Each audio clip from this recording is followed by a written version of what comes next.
Welcome to Di Balik Disrupsi.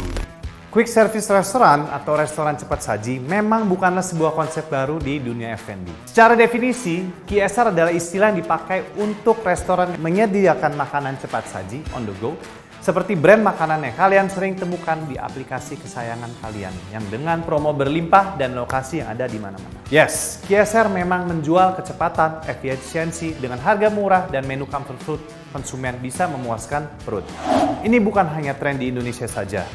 Di Amerika, market restoran cepat saji diperkirakan akan tumbuh sebesar 122 miliar dolar selama 2020 sampai 2024. Perkiraan ini sudah menghitung dampak pasar dan peluang baru yang tercipta karena pandemi COVID-19 ini. Nah, kalau di Indonesia sendiri, berdasarkan report dari YouGov yang menilai berdasarkan impression, quality, value, satisfaction, recommend, and reputation.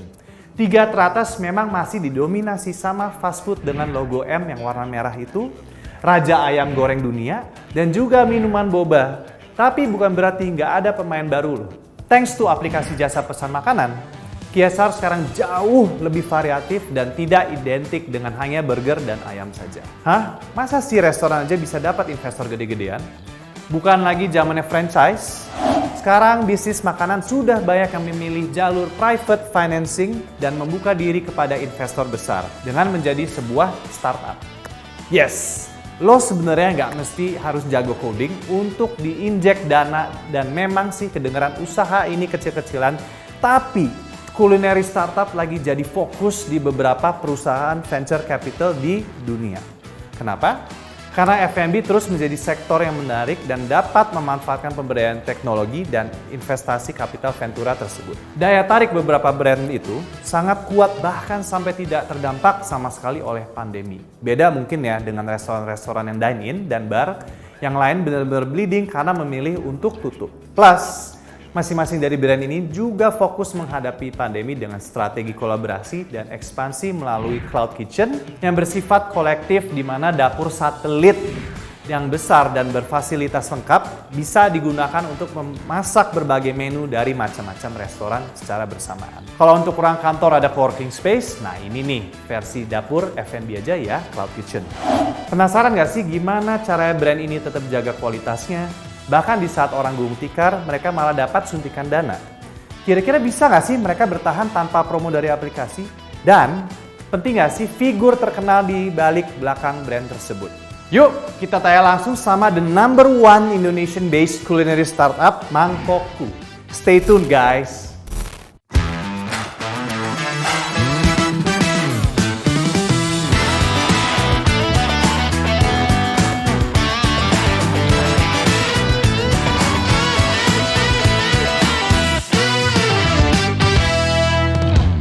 Dipersembahkan oleh Halo guys, welcome back to The Balik Disrupsi. Hari ini kita akhirnya Karin udah pulang nih ya. Yes, lama gue banget udah balik di Bali. dari sebulan di Bali. Enak banget tuh. Waduh. Jadi kita mau ngapain nih hari ini? Kita undang siapa nih Rin? By the way, gue seneng banget sih karena kan kita tahu sekarang di berita nih bahwa angka COVID lagi naik lagi nih Tapi kita hari ini juga turut serta selalu ditemani sama health devices dari LG, yaitu adalah PuriCare Mini. Yes. Dan juga kita dari kemarin kan pakai juga maskernya ya. Nah, by the way ngomong-ngomong soal monolog lo nih tadi yang udah lo bicarain tentang QSR ya, QSR ini. Nah, jadi hari ini kita kedatangan tamu yang pastinya semua di sini penonton-penonton udah pada tahu juga. Ada Mas Arnold dan juga ada Mas Randy dari Mangkokku. Mungkin lo bisa Halo, sedikit halo. perkenalkan mereka, apa sih mereka di mana? Ya siapa sih nggak tahu Chef Arnold kan, tapi dia juga seorang entrepreneur yang hebat banget dan juga nih ada CEO-nya nih, Bos Randy. Thank you. Nah guys, gue penasaran nih. Jadi sebenarnya kan rice bowl itu kan udah banyak lah sebelum-sebelumnya. And why did you start Mangkokku sih waktu pertama, dan what was the inspiration and philosophy? And of course, mungkin yang teman-teman belum tahu, Mangkokku ini dapat funding lumayan besar ya dari salah satu visi ternama lah di Asia gitu. Mulainya ya pasti mulainya kita semua mulai suatu bisnis dan lain-lain itu kan kita mulainya kecil. Kayak kita bangun rumah, nggak mulai dari satu rumah jadi kita mulai brick by bricks, nail by nails. A lot of learning, kita belajar juga banyak along the way the process. Tapi kalau misalnya kita sebelum bangun rumah, sebelum bangun gedung dan lain-lain, tapi kita punya misi dan juga visi dari awal. That is the core dari foundation kita, bisnis kita. Partner kita yang ada di sini lagi sibuk, Mas Gibran dan juga Mas Kaisang. Awalnya itu waktu saya pulang dari Sydney, saya bilang sama Mas Gibran sama Mas Kaisang, buka bisnis yuk, bareng-bareng, kita nggak tahu mau buka apa gitu awalnya. Terus habis itu ada Randy juga yang saya kenal, ya udah kita jadi satu. Kita ditanamkan sebagai foundation visi, yaitu adalah bagaimana kita bisa meng-grow bisnis yang lokal menjadi internasional. When was this? When was this? Tahun 2 years ago. 2019 ya. Jadi kita nanamkan visi itu, waktu itu ditanya mau bikin apa, kita nggak tahu. Jadi ya udah pokoknya yang penting masih dunia makanan kan. Jadi we started dengan rice bowl. Kenapa? Karena easy, fast, quick dan juga apa namanya? It's a comfort food lah ya. Comfort food. Kita nggak usah mikir jauh-jauh banget lah. Ya kita nggak tahu makan apa ya, pagi siang sore semua orang masih ini makan nasi kan ya. Benar. Ya tinggal kita rice bowl is the category for kayak Japanese food lah. Tapi kita balik lagi ke vision kita mau ada rice bowl itu ada cita rasa Nusantaranya lah. Makanya kita push di sambal-sambalan, terus kita mau explore lebih lah ke sambal-sambalan dan cita rasa Nusantara dari situ sih, gitu. Itu yang membedakan kita lah dari rice bowl yang lain. Nah, kan kalian buat Mangkoko ini dari 2 tahun yang lalu. Tapi pada saat itu kalian melihat kayak opportunity yang besar banget nggak sih dari kalian buat sebuah QSR ini? Apakah kalian melihatnya lebih ke arah wah ini anak muda yang bakal lebih meminati QSR? Apakah mungkin merata di semua kalangan? Target market kita lebih ke general, generik dari single, anak muda, keluarga dan lain-lain. Yang penting dengan visi itu, makanya itu kita bikin bisnis, kita nggak ngikutin hype.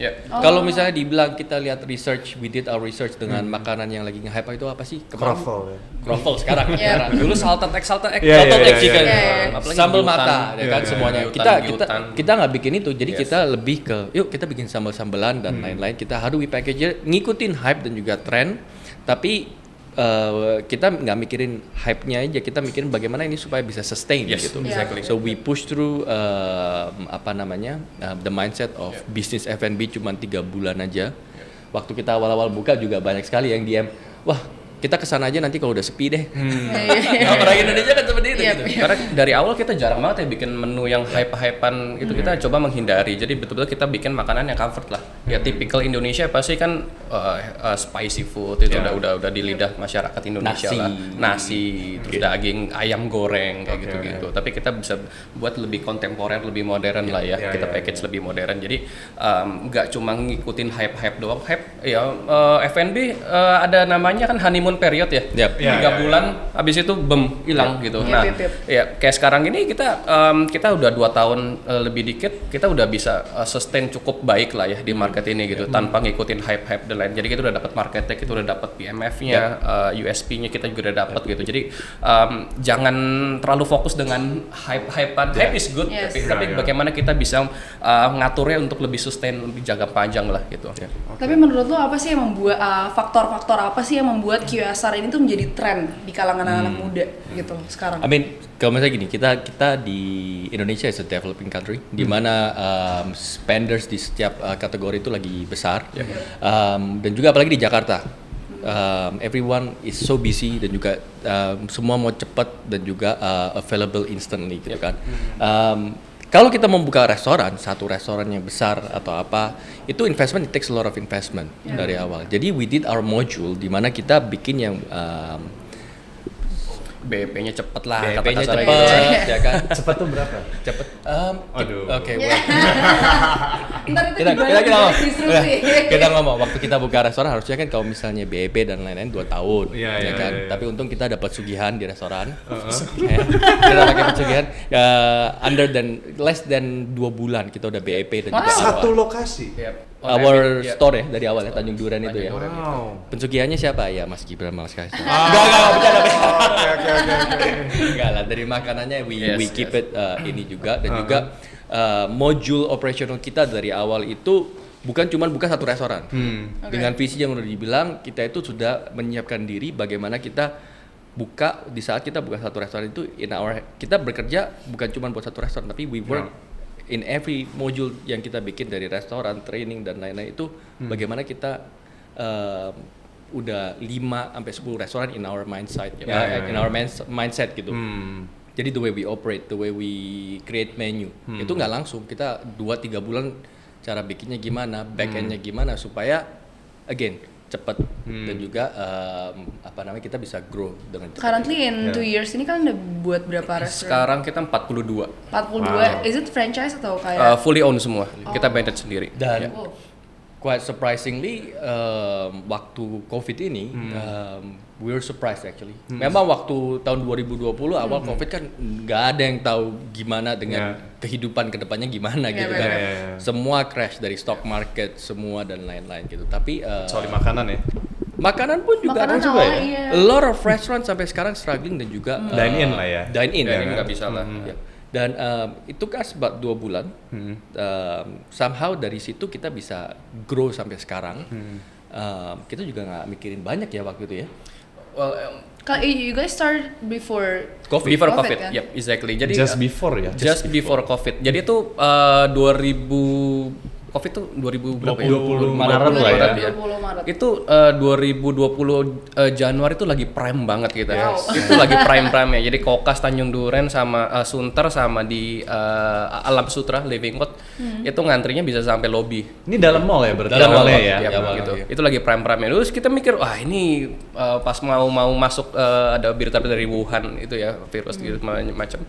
Wah ini pasti masuk ke hit Indonesia lah, cepat atau lambat. Tapi kita nggak pernah tahu short term, long term sampai sekarang pun nggak beres-beres gitu. Nah, jadi kita mikirnya, wah ini bagaimana cara kita bisa adaptasi dengan cepat, ekspansi kita kan tetap kita harus ekspansi lah ya. Nah, ekspansi itu di mana, kapan, terus kita harus format store-nya seperti gimana? Karena wave pertama itu kan udah hancur banget ya, April, Mei, Juni. Kita waktu itu tadi bilang prime.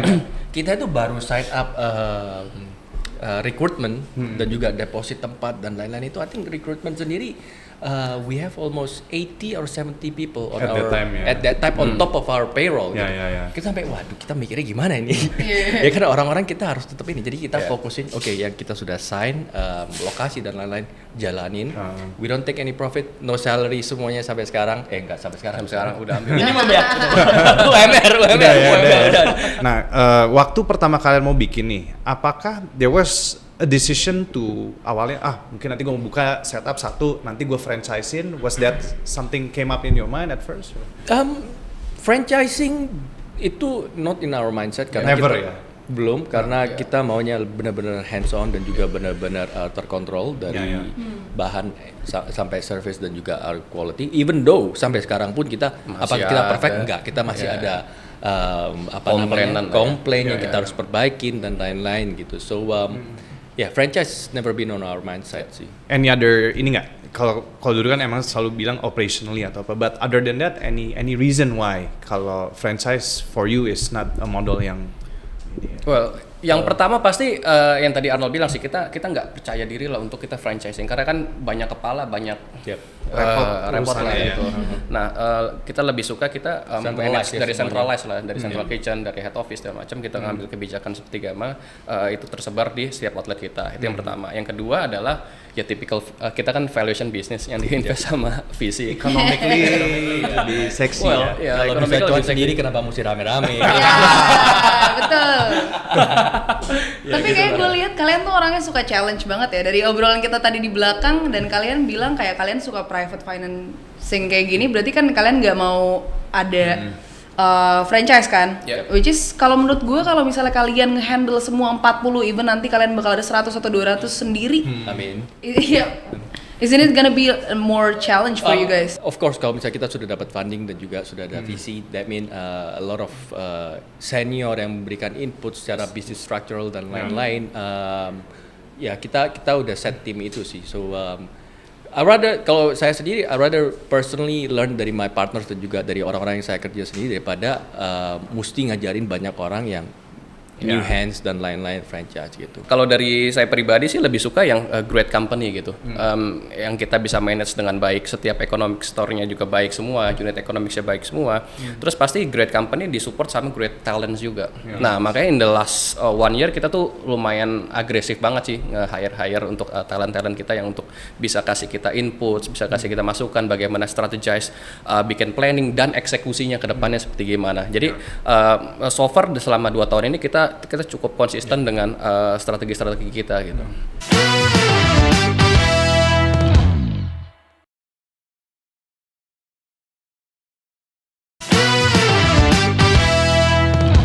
Kan yang tadi udah gue denger juga bahwa kalian nih bisa sampai disuntik dana sama Alpha Ventures, which is quite a big money ya. Very big.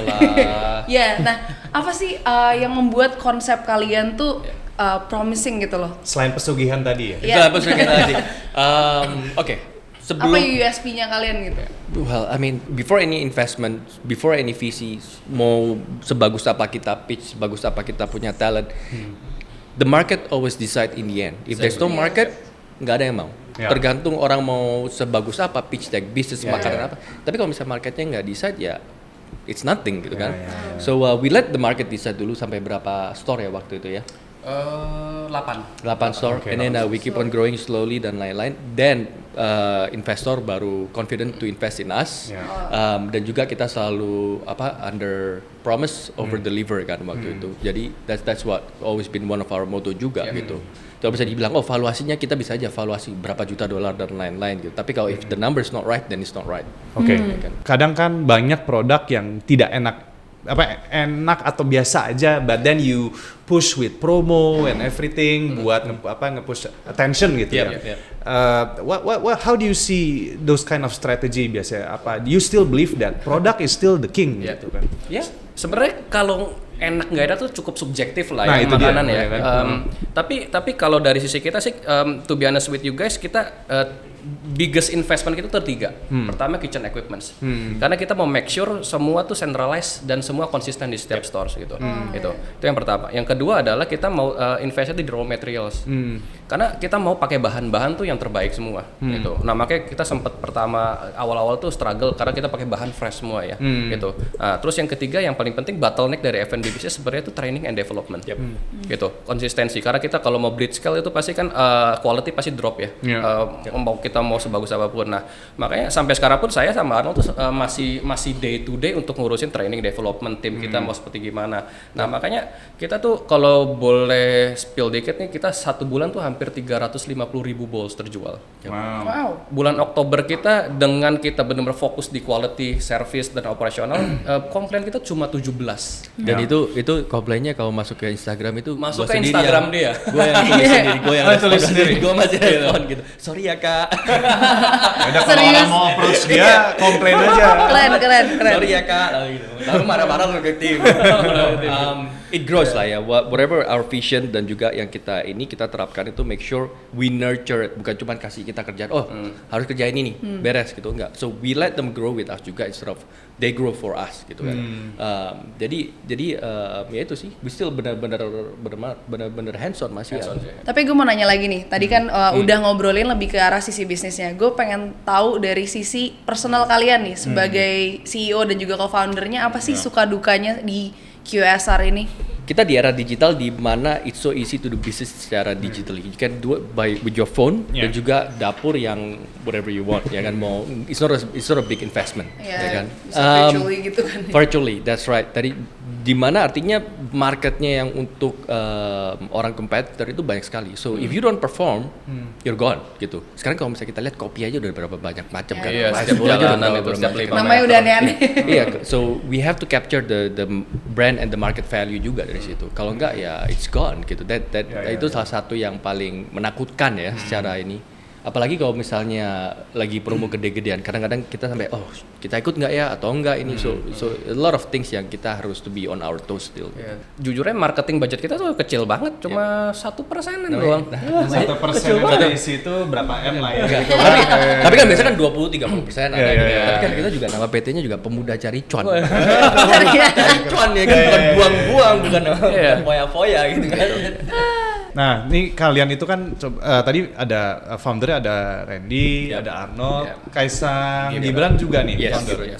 Nah, gue penasaran nih, pembagian tugas kalian berempat tuh seperti apa sih sebenarnya? Oh, kalau misalnya kemarin tuh masih ini ya rata, tapi kan bapak-bapak lagi sibuk gitu kan, jadi satu double gitu.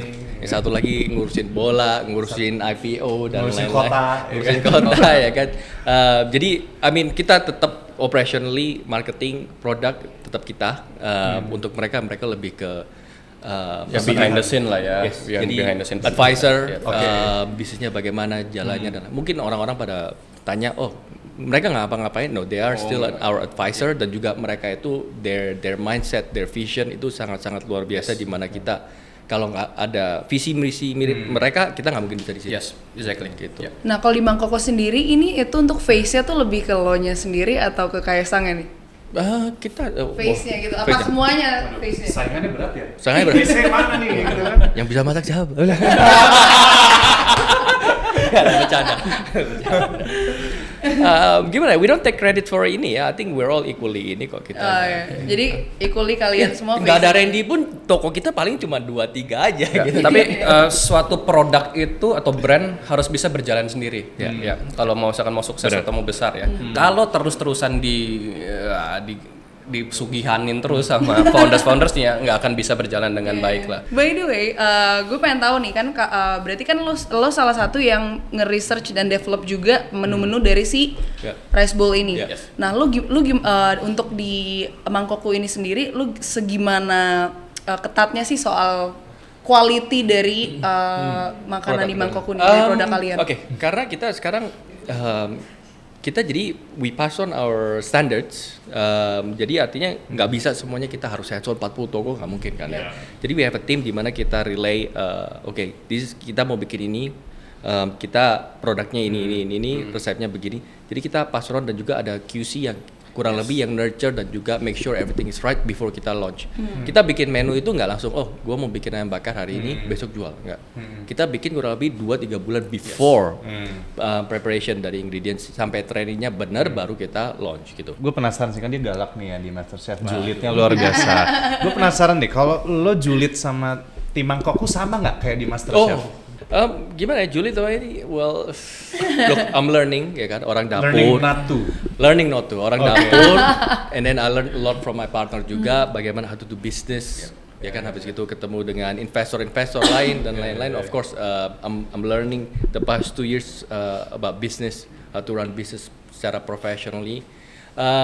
Sulit, it's kind of hard dari mana, gimana ya dunia dapur sampai sekarang kan kita sangat frontal kan ternyata ngajarin orang itu nggak bisa kayak gitu. Tapi ya you have to know your place juga sih kadang-kadang. True. Tapi bukan julid ya, kalau gua kenal Arnold sih marah-marah gitu. Tapi ada ya dikasih tahu, jelasin ini lo gitu. Jadi jangan sampai lu give solution lah ya. Lamaan dodolnya gitu.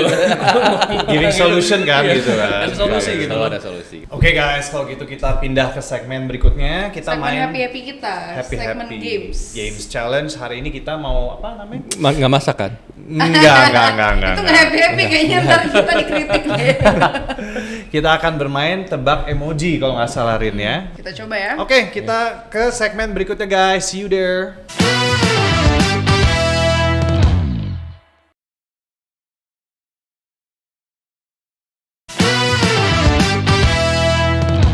Oke, kita sekarang udah ada di segmen happy, segmen games kita. Dan sekarang yang akan kita challenge adalah Mas Arnold dan juga Mas Randy. Tapi kali ini yang akan jadi tim adalah lo sama Arnold, gue sama Randy. Nah, jadi gamesnya tuh simple banget. Coba kita lihat di sini ya.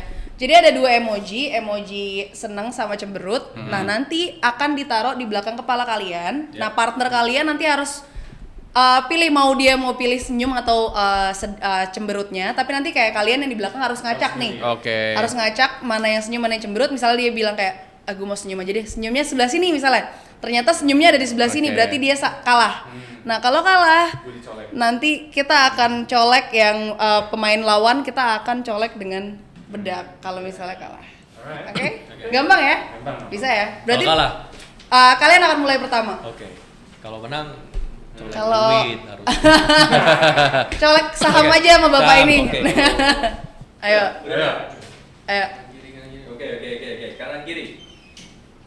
Udah nih ya. Iya, pilih. Oke. Ayo ini sebuah honor buat kamu. Kalian. Kapan lagi bisa gini Aryo? Gantian sekarang. Oke. Aduh. Udah Not?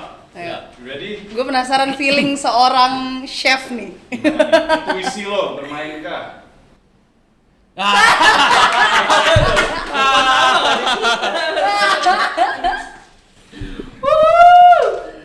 Suatu kehormatan.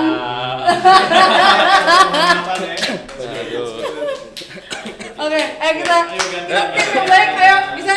Sip. Yuk. Jadi kita masih 0 nih Not. Masih 0. Masih 0. Ready? Oke. Halo. Karin agak dukun sih, dia bisa. Gue udah persiapan pokoknya. Dia dendam. Waduh. Waduh. Tidak kena. Aman. Nah, gue nih. Bisa gitu ya? Wah, gimana deh? Bener. Kayaknya ada janjian sebelumnya. Makanya. Apakah mangkokku sama Karin harus merger? Ayo. Gue ngurus. Waduh. Oke guys, jadi tadi sesi kita akhirnya selesai juga dengan bos-bos dari Mangkoku. Jadi beberapa hal yang kita ingin sampaikan adalah sebagai rice bowl dengan cita rasa Nusantara, Mangkoku bukan termasuk bisnis yang mengikuti hype karena goalnya adalah ingin sustain di bisnis QSR sampai 3 generasi mendatang gitu kan. Amin. Atau lebih. Dan menjalankan bisnis QSR itu harus bisa quick thinking karena nature bisnisnya naik turun terutama di masa pandemi COVID-19 seperti sekarang ini dan mungkin hal-hal lain yang akan terjadi di masa depan. Nah, dan mungkin terakhir dari gue yang bisa gue rangkum ya dari tadi percakapan kita sama Mas Arnold juga, Mas Randy adalah kunci untuk kalian misalnya kalian tertarik untuk ada di bisnis QSR. Kunci untuk bisa thriving di bisnis QSR ini adalah kalian mampu untuk capture brand dan juga market value-nya. Jadi itu mungkin 3 poin yang bisa kita rangkum dari percakapan kita hari ini. Oke, thank you bos-bos Mangkoku, Thank you, bos Mas Randy, Thank you bos Mas Arnold. Arnold, Mas Randy juga Sama buat pesugihan ilmunya. kita ya. Iya. Kaisang. Tapi emang pesugihan biasanya nggak kelihatan, Gibran, Kaisang tapi ya, selalu Kaisang ada. Memonitor. Siap. Oke, kalau gitu teman-teman di rumah jangan lupa untuk saksikan episode di balik disrupsi berikutnya. Kalau gitu kami pamit dulu. Salam disrupsi. Salam disrupsi.